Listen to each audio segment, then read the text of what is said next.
What's up? Welcome to the Sports Sidebar Podcast. You're tuned in with your boy Rich, and I'm here with my buddies Tom and JD, and we're about to get this thing started. Let's go!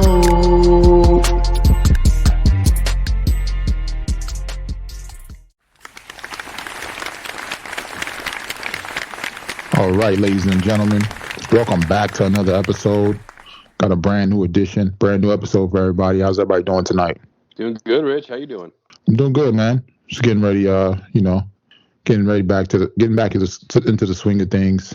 Since March Madness is over, great time. Now we're getting back to the regular sports, and we got playoffs coming up for NBA. Yeah, it's kind of sad when the college basketball season ends, because the last month and a half with conference games starting early and everyone a lot of people working from home still. It's nice that you can just toss that on in the background, do some work, and watch some college basketball at the same time.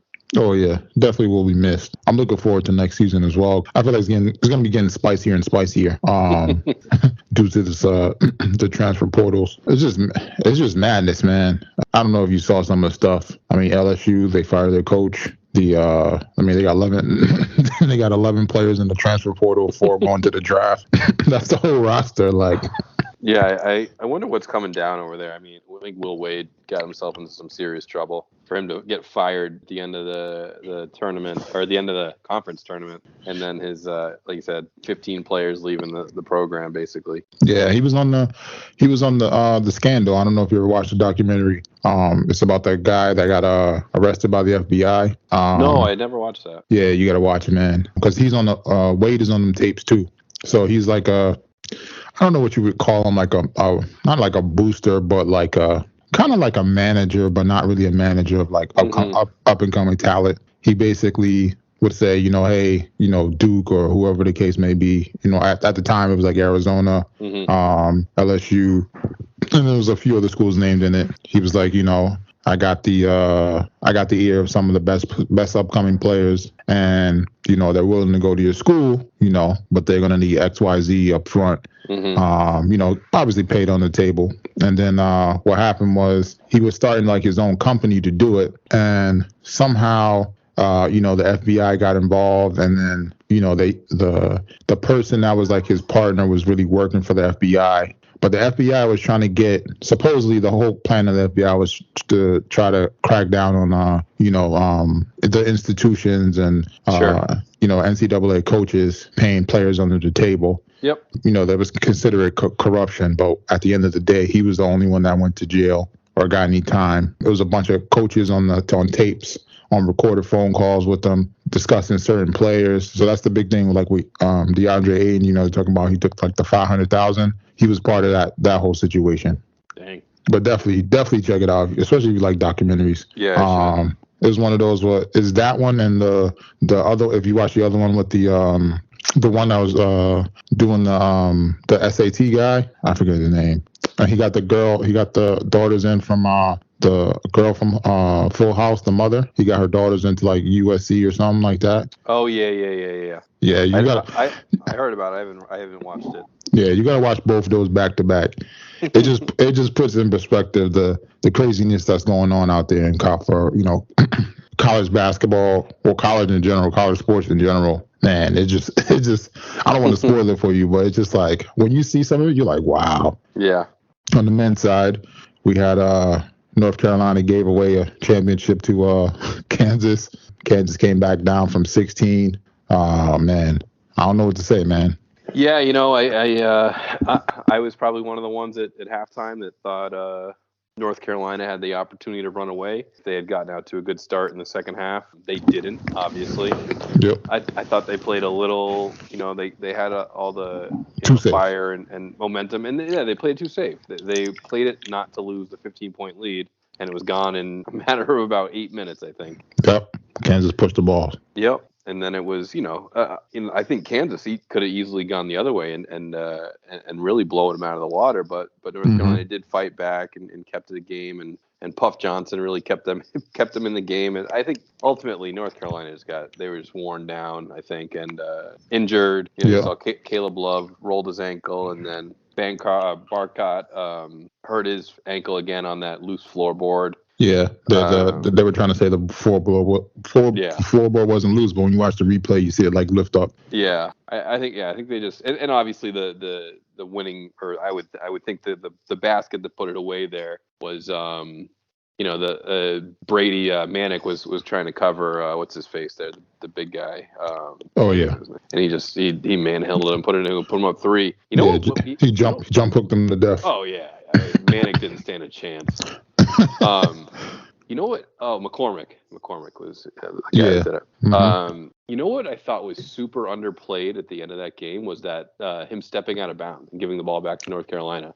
Oh yeah, on the sideline. Yeah, it felt like Nance and Grant Hill and Billy Packer were all just so casual about it. He's like, oh yeah, he stepped out of bounds. It's gonna be a North Carolina ball. Like, yeah, dude, the game was over. Like all they need to do is catch it in bounds, get fouled, hit one free throw, and the game's over. And he stepped out of bounds twice. Like, what are you doing? If North Carolina hits that 3-pointer to send that game into OT, like what a gaffe that would have been. Yeah, it was. I said it was kind of going back and forth, but then you could see the momentum shifting. Things just started going to Kansas' favor. Yeah, people started rolling ankles. They couldn't get a rebound, and they were out rebounding them the whole game. And I mean, it was one of the most shocking comebacks. But I mean, the second half of basketball was definitely it made it worth the watch. Yeah, it was a good. Definitely a good second half. It was a good game. I didn't really want either team to win, but I'm just not a huge Bill Self fan. I think he kind of toes that line of being on the dirty side as well. They all are, but I think he kind of like toes that line a little more than some of the others. Yeah, I mean, I'm not a fan of either team, but I probably would have liked to see North Carolina win. Just for the story, just see a black coach get his first one. First coach to take a team to the Final Four in a while since on his first year. I think it was the first to take his team to a championship in the first year. But I mean, I'm interested to see how both teams go from here. I mean, Kansas has some top guys coming in. I don't think North Carolina really has major kids coming in next year. But, I mean, you never know with the portal. 2 of the guys they got, one was a JUCO transfer, and then the other one was from Oklahoma. So I'm interested to see, how these teams, especially not even those 2, but the other 2 teams that lost in the Final Four bounce back. Yeah. I mean, I think Duke is favored for next preseason now to be the number 1 team based off the recruiting class they have coming in. But you don't have Coach K, so I wonder how everything's going to pan out as far as the new coach's style, and if players can buy in.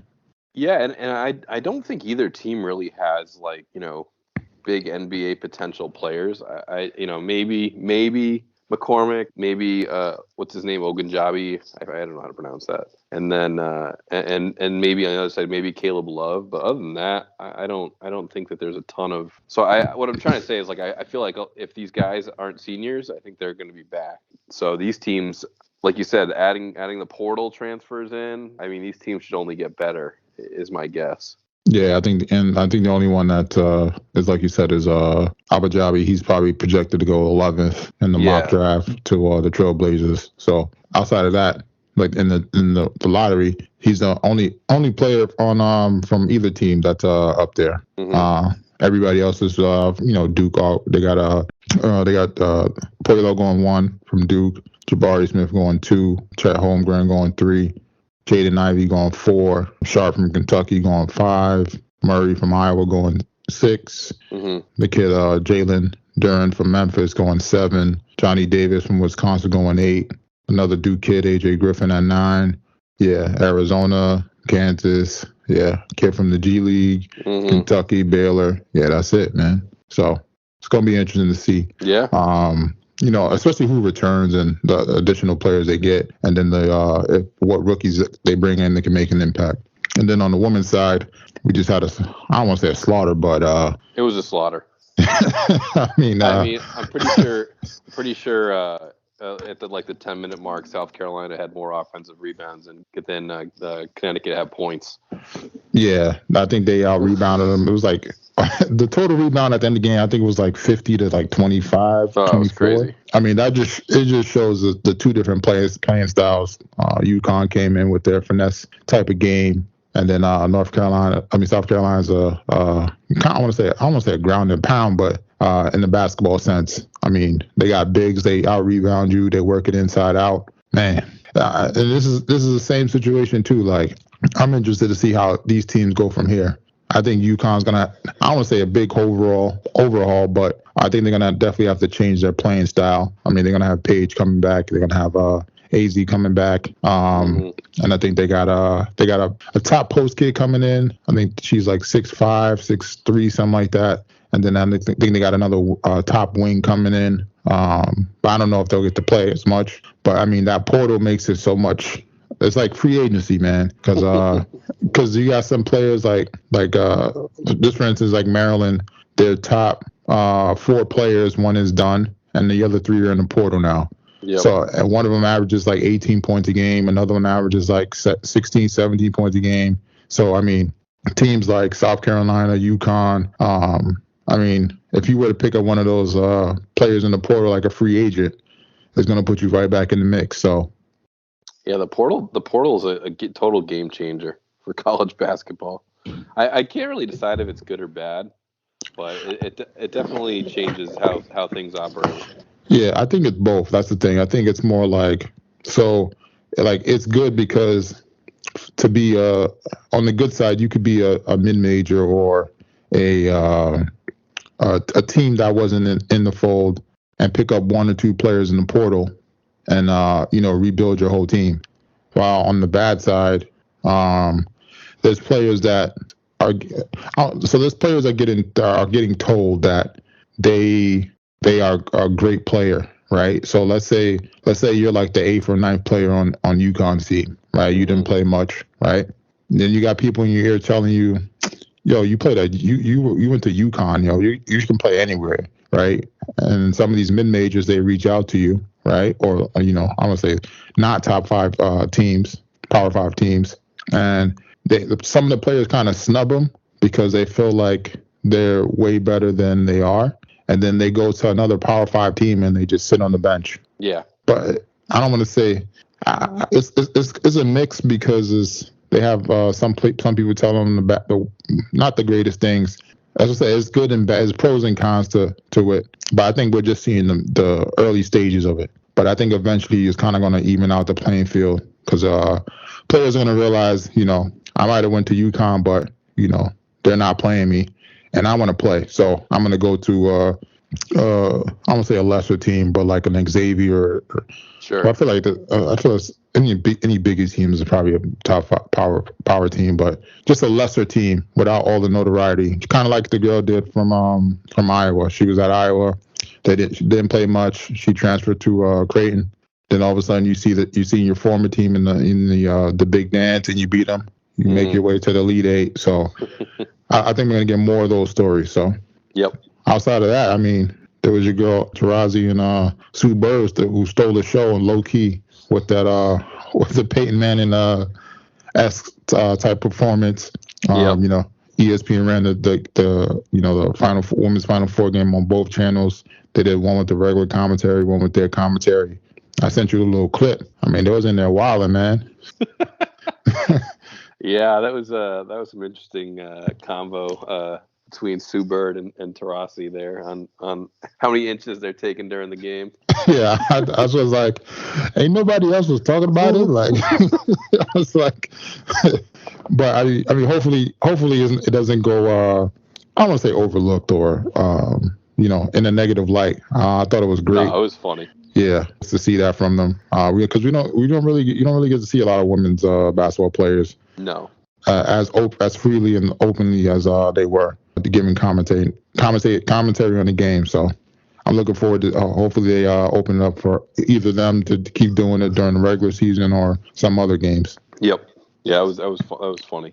Reminding me of the Marshawn Lynch incident. I'm not sure if ESPN picked up on it that quickly. Like they, I mean, they were all over Marshawn swearing. No, yeah, that's the thing. I don't think they picked up on it at all. Because I don't think some of them were like, I haven't seen it like really much on like the Twitter feeds or anything like that. I think a lot of people missed it, man. Yeah, most likely. On to the NFL. Not too much here. I mean, the Patriots, they get Devontae Parker, wide receiver. How much you think that helps them? I don't know. I mean, I think it's a low risk play for them. I mean, they gave up like 60 spots in the draft or something, and you know, I like Devontae Parker. He's big. He's got good hands. I think the problem with him is he's injured a lot, and you know, his one good year was with Fitzpatrick. So I think having Mac, who's a pretty accurate quarterback, is probably better than Tua. I think Tua is more of like the get it out quick, and I don't think that's necessarily Parker's game, which is probably why he was expendable, is my guess. So I mean, I don't hate the move. I don't know if he's like the number one guy that they need, right? Like, I think he'll be fine. I don't know if he'll get wasted on that team, is kind of what I'm thinking. Yeah, I don't know if he'll get wasted, but I still think they're going to go another receiver in the draft, because I think they need a lot of help at receiver. They do. I just, you know, again, I'm just more like it's low risk again, so it's not really costing them much at all. If he has a good year, you know, I guess the downside is they'll probably have to pay him next year, which they don't like to do. But yeah, I think it's probably a win-win for them. If everything works out, great, cool. If it doesn't, cut bait, no big deal. Yeah, but I think it's part of their plan to get some experience at the wide receiver spot, and then it'll give their receivers a year to grow. Especially that they're gonna. I feel like they're saying this is another deep wide receiver class. It is. So I'd be surprised if they picked up 2 receivers in this class to help Mac out. I heard they were eyeing one of the receivers from Alabama, because he'll probably drop because of the injury he had. And then which one, Mechie or the Jameson Williams? Williams, yeah. Yeah. And then I didn't even see Mechie high on the draft boards either. So that's interesting. And then they had the Eagles, they swapped picks with the Saints. So, I mean, they get themselves 2 first rounders for next year.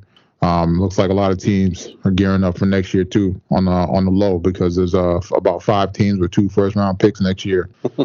And that's where the quarterbacks are.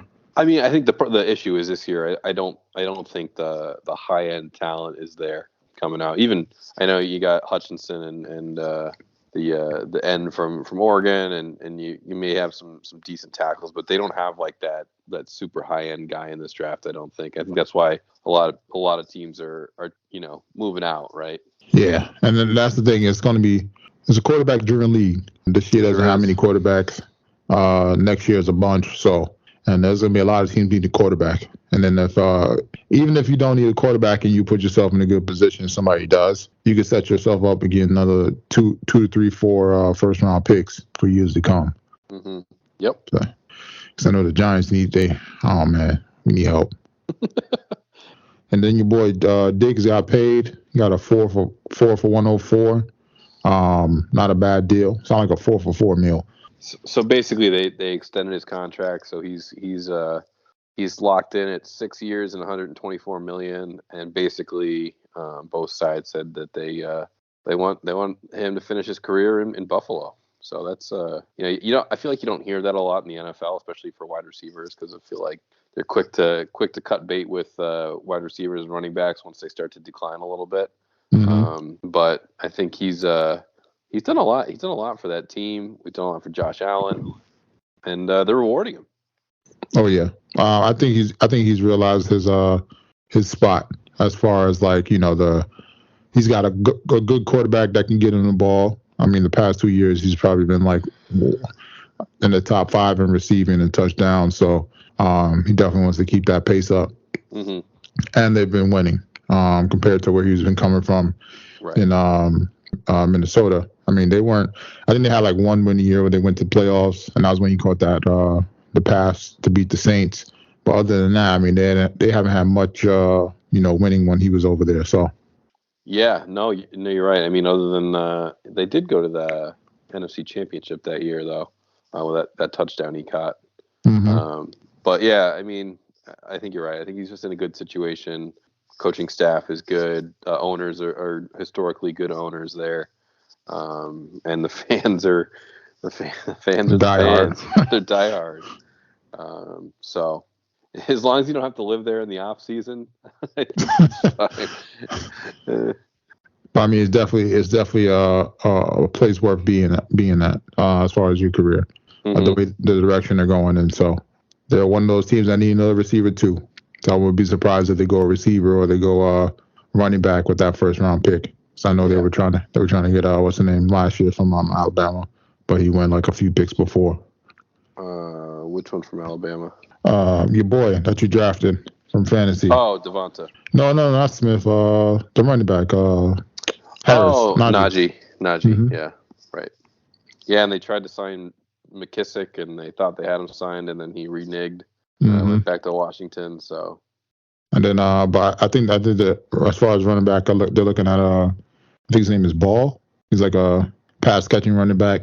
Probably one of the best running backs in the draft this year. Mm-hmm. Outside of that, your boy T.O. joins the sports league at 48. Gonna cook some of these wannabe football players. I'm interested to see how he does at his age, because he's somebody that's always in shape. He never really like fully retired. He was kind of like pushed out of the league. I wonder how much he has left in the tank. Yeah, I mean, I don't think the problem is like he could probably keep up for a little while. I think it's just the endurance and then recovery is what's gonna be tough. Yeah, that's what I say. I'm interested to see him play. I'm interested to see if he goes out there and he gets his ass bust, or he goes out there and he serves him up real quick. Yeah, I mean, either one is gonna be funny, because then as the people are gonna realize why he is who he is, and then if not, people are gonna say, yeah, your old ass need to stop playing, man.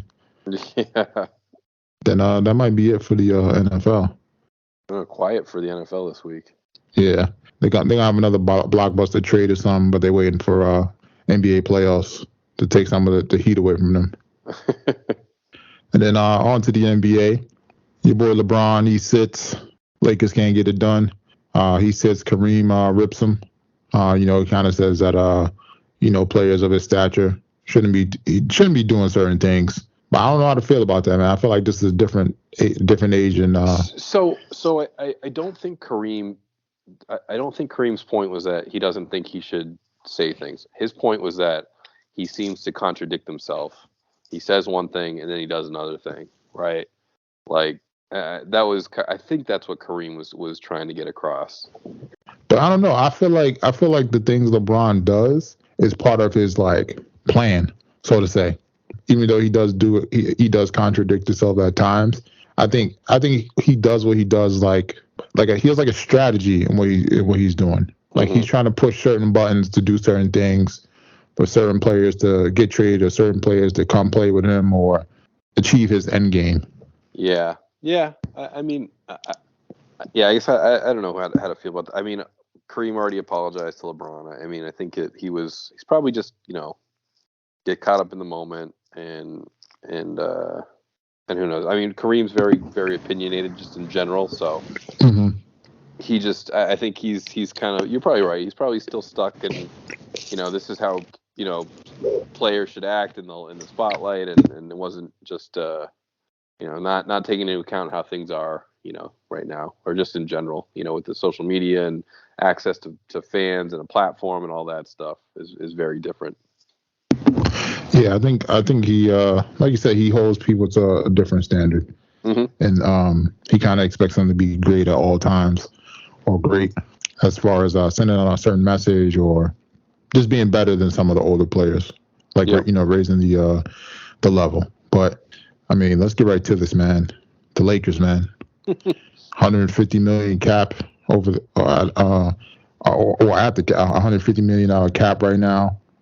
Next year, the cap projected is like 122. Bron, AD, and Westbrook are combined at 129. Who you trading first, man? I mean, I'd cut Westbrook if I could.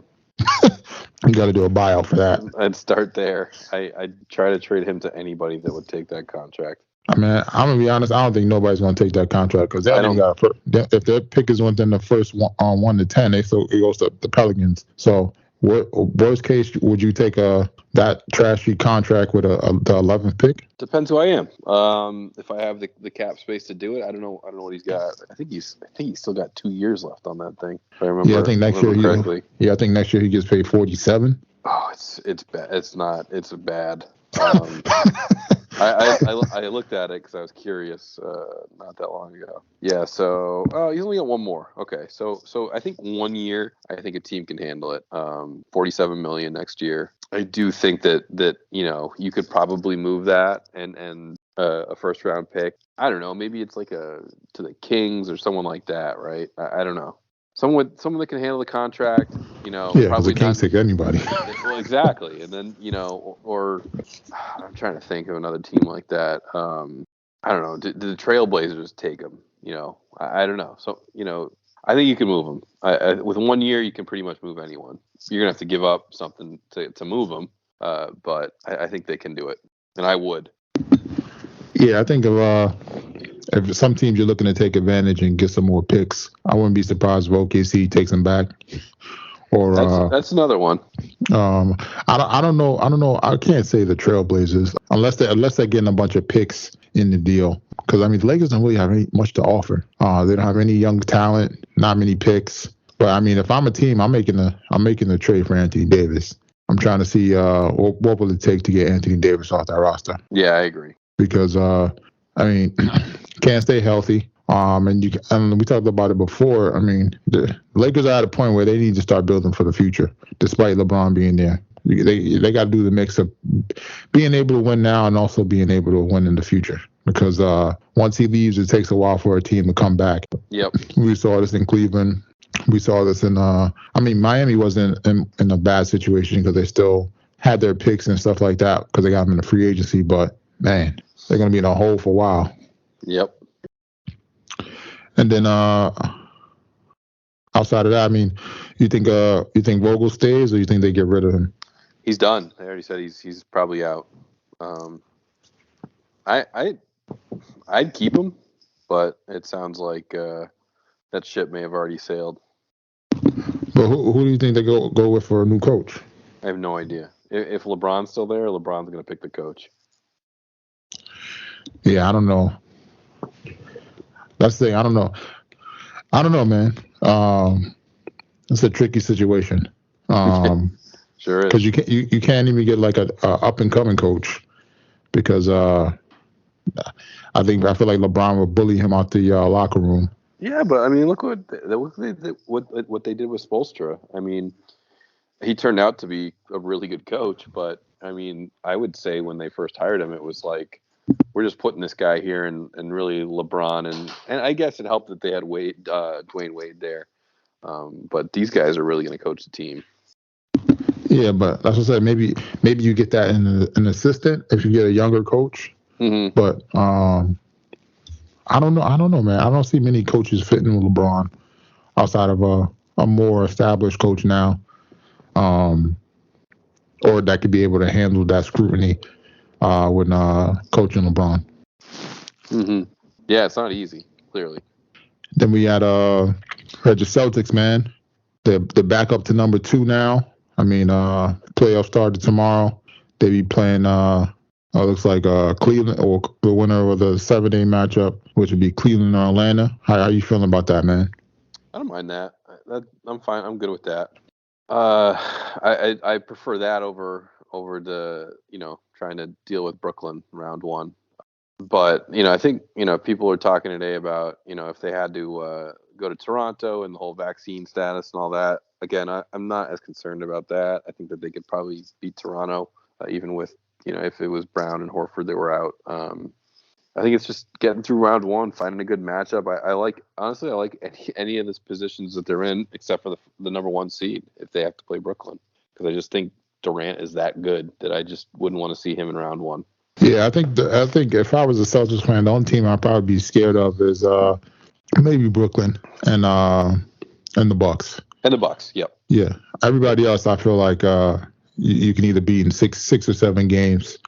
So that's a good thing. I feel like you guys are in a good position, and especially when you finish in the top 4, you're more likely to get a home court advantage as we go out through go out through the playoffs until you get to like the finals or something like that. So I mean that puts you in a great position. I'm interested to see these matchups, man. Can't wait for the playoffs to start. Yeah.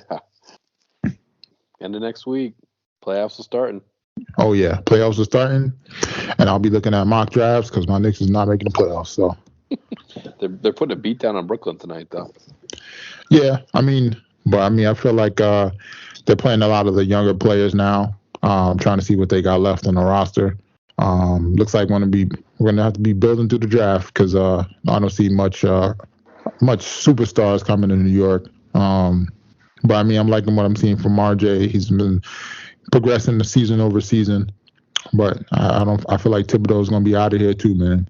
I feel like we're gonna have to get a new coach, switch up the playing style. But we still need a point guard, man. That's our main issue.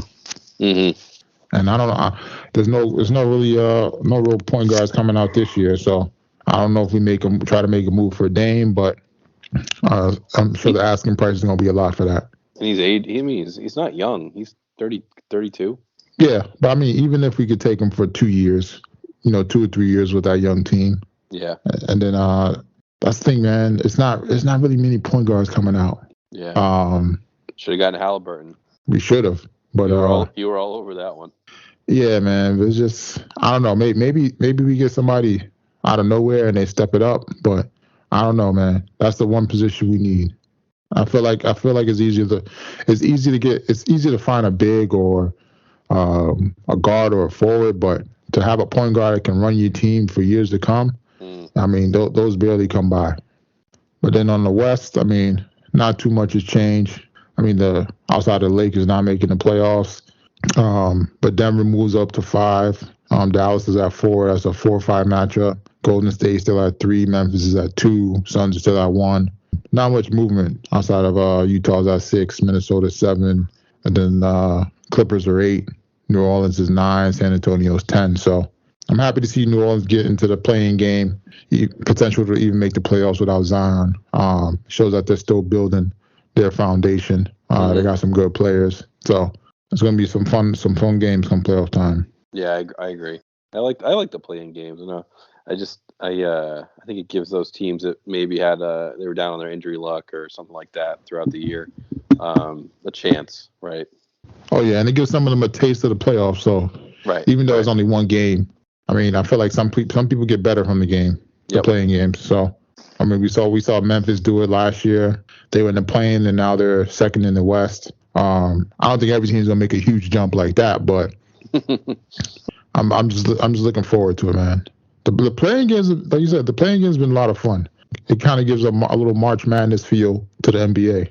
On to the PGA. Got our Masters preview kicking off tomorrow at 3 p.m. 8 a.m. 3 p.m. is just 3 p.m. is just 8 a.m. Yeah, 3 p.m. is just when ESPN starts their broadcast. Coverage.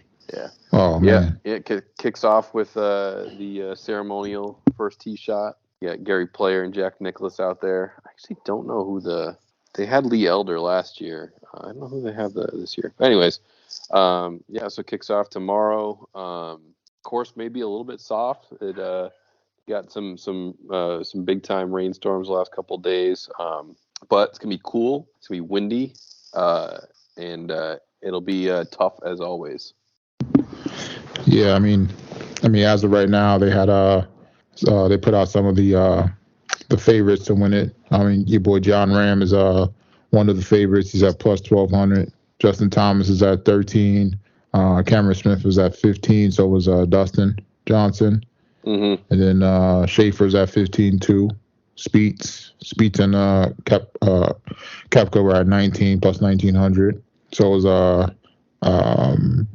Hovland, and then Rory, and then I had Tiger at like plus 5,000. Him and DeChambeau. I might take those bets. I mean, I think it's worth it throwing $10 on Tiger plus 5,000. I mean, he's the story this week. Obviously, coming back 14 months after the accident. He was out. Obviously everyone was tracking his plane last week, and now he's there. He looks good. Putting weight on that right leg, and swing looks good. I mean, it's gonna have to put. If he wants to get to the weekend. Got to put 2 good rounds together here on Thursday and Friday. But I mean, he's not going there unless he thinks he can win. He's not getting back into a tournament unless he's going to compete. So if he's there, he thinks that his game is good enough to win the tournament. You think he finishes in the top 10, top 20? I do. I think he's going to be in the top 10. Oh man, he knows that course so well, so much better than any of the other guys that are playing in that tournament. Mm-hmm. Yeah, I'm interested to see where he finishes. The higher he finishes, the more hype it's going to bring to the weekend. Oh yeah, for sure. It's going to have everybody glued if he's like 2 strokes behind coming in to like Saturday, Sunday. Oh yeah, I mean the ratings would be through the roof. CBS would be beside themselves. Yeah, they'll be like, thank God, because now we got another good weekend of ratings, kind of like March Madness. That's what they're always hoping for, right? Let's roll this right into the Masters. And then they come back. No, that's ABC. I was gonna say then they come back to the playoffs. Well, no, they get hockey playoffs will be right around the corner too. So they don't get hockey. I think it's TNT's got it. Oh, TNT's got it now. Yeah, no, but don't they get something else? I thought they got something else. I don't think so. They get golf and basketball and college basketball. Oh yeah, so they be football, quiet. Obviously. Yeah, they're gonna be quiet for another 2 months. Yeah, exactly.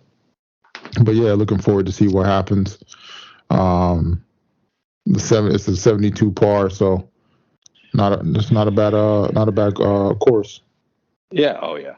I'm kind of interested to see how it plays out. I think there's some obviously some. They got the best players in the world. You got Cam Smith coming off the Players. The Players win. You got Scheffler, who's moved up to number 1 in the world golf rankings. And the guy I like this week is Justin Thomas. I think he's got one of the best wedge players in the game. If he can drive the ball well, I think he can do well there. So him and I think Victor Hovland is prime, ready to go. The Norwegian. Yeah, I like him too. I mean, I think everyone's gonna like Scheffler and Koepka and DJ. So if you're looking for a long shot, I don't know. I kind of like Sam Burns, a young player, first Masters appearance. He's moving up the world golf rankings quickly. Real good player. He's a name to watch out for. Hold on, I'm taking those bets right now. If you want a super long shot, a guy that's always in it at Augusta is Louis Oosthuizen. You said Louis who? Oosthuizen. His name starts off OOST. Damn. OOST? I don't think he's on. I don't even think he's listed on there. He's there, believe me. OOST? Hold on. Nah, I don't see him on there, man. They don't got him on. Really?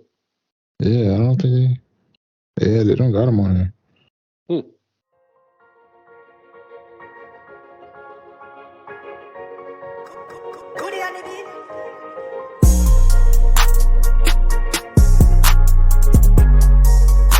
And then it's that time again, ladies and gentlemen. We got another edition of JD's Bites and Brew. What you got for us? All right.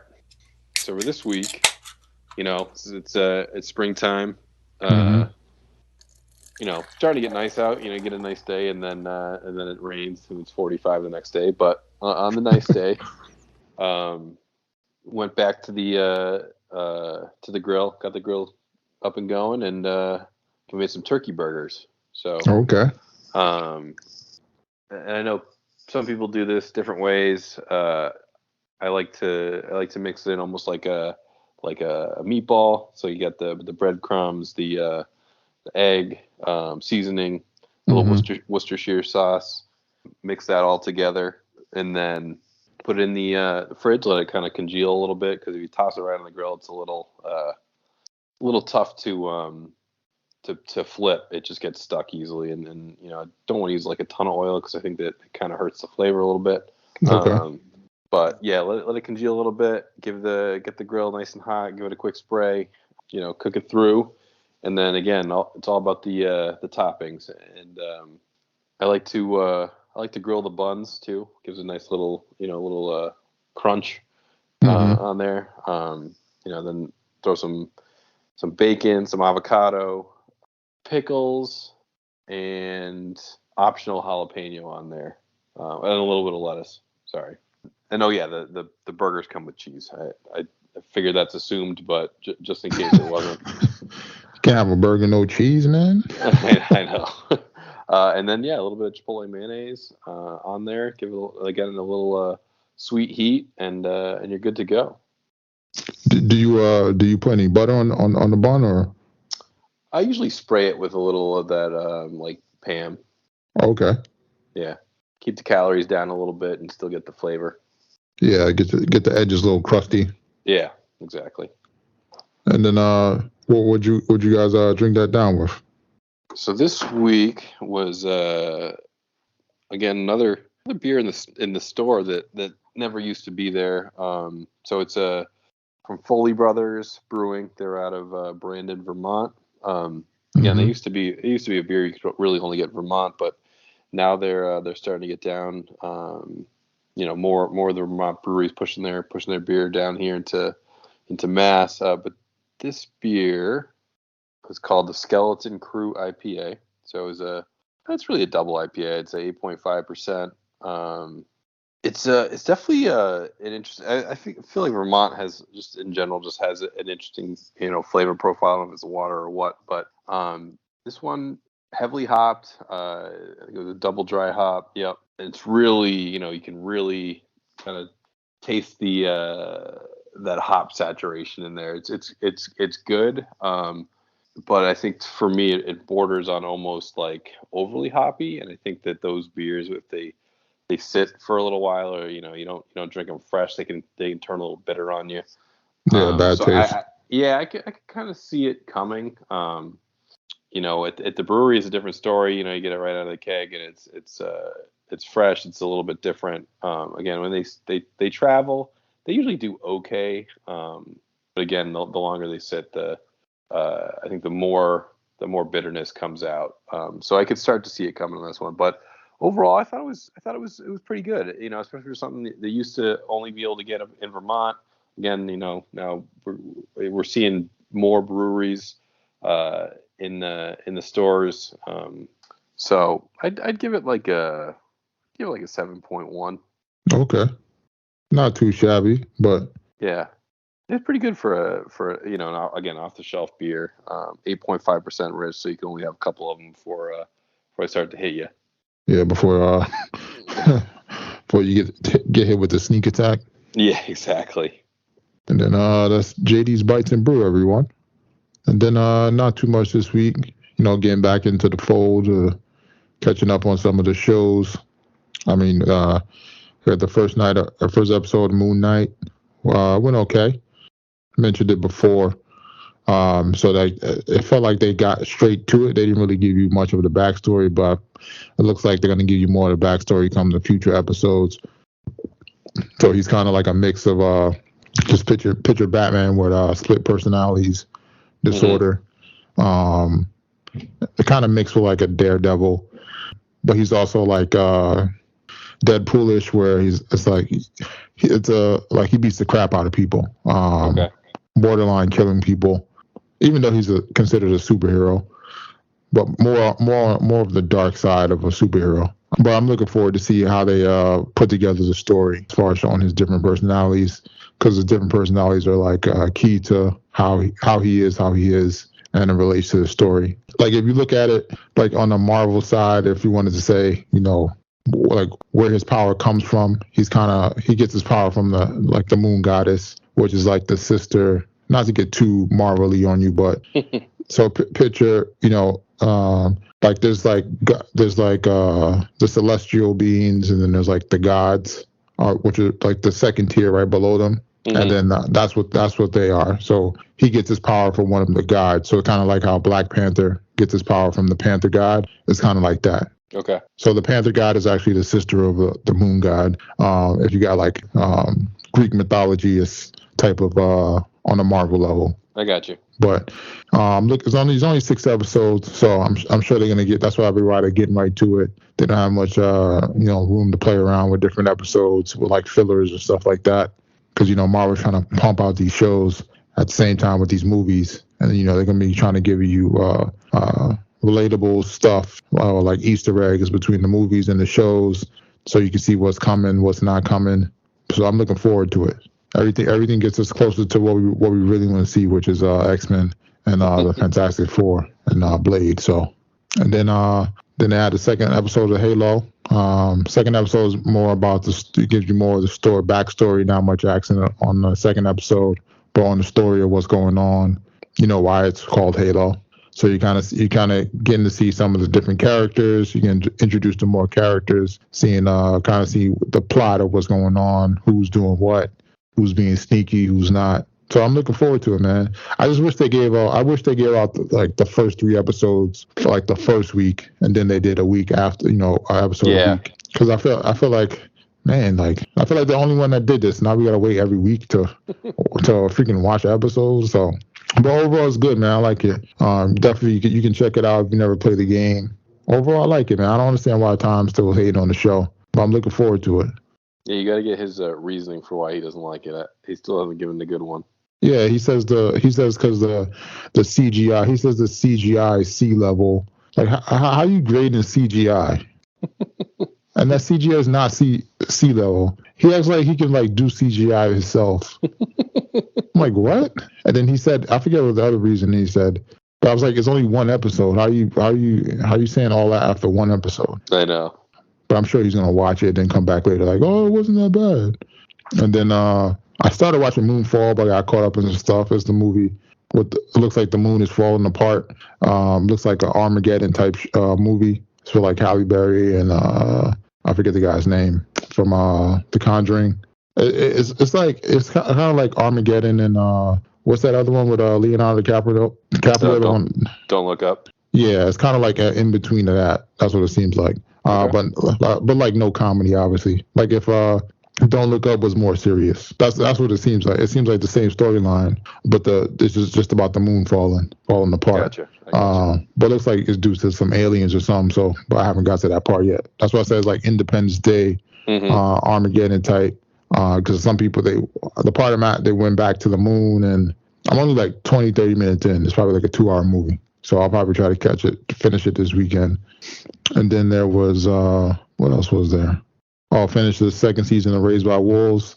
It's a weird show, man, but it's okay. Because like they talk about like, I don't want to say like God, but like there's like people that believe in a God. Like they believe in they call it they believe in like these prophecies.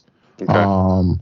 But it's interesting because like it's all based off of like somebody that manipulated like sayings, and it's basically everything that they worship was made by like a robot. Okay. Or like computerized, and then like the system there's a certain system of robots that try to that want to finish out the plan, and then there's other people that they don't realize what they're doing, but it kind of gets deep at times. But then overall it's a good show. I'm just looking forward to and it's just like Alien Covenant-ish type, where it's like kind of dark, and like I said, that's the weird thing about it. I'm just waiting for the aliens to pop up and for shit to start happening. But I mean, overall, it's not a bad show. Something to watch. You want to check if you like sci-fi. You want to check something out. And then outside of that, still watching Atlanta and Snowfall, but I'm not feeling Snowfall this season. Might have to binge it some other time. And I'm trying to check out some other stuff as well. Oh, and new reality trash TV show started, Temptation Island. Definitely check that out. Okay. So couples pretty much go on an island to figure out like their relationship. So what happens is like the girls live in a separate villa, the guys live on a separate villa, and then they bring singles to the villa for like each side. and then people have to like they live there like 4 weeks or something like that, and I don't want to say 4 weeks, maybe 2 weeks, maybe 2 to 4 weeks, some 4 to 6, somewhere in between there. And they have to decide if they're either going to like stay in their relationship or find new love. So it's kind of funny when you see some of these people that go there. They're like, yeah, I love him, but I want to test our relationship to see what's wrong. And then like they get there the first day and they're already hooking up with other people. So that's the funny thing about it. But definitely, if you like trash reality TV shows, definitely something to check out. I'm only like 3 episodes in so far. So, and then I think that's all I got. Nice. And then that's it, ladies and gentlemen. Until next time. Till next time, Rich. I want to thank y'all for rocking out with your boy Rich, JD, and Tom here on the Sports Sidebar Podcast. Give y'all something to ride out on.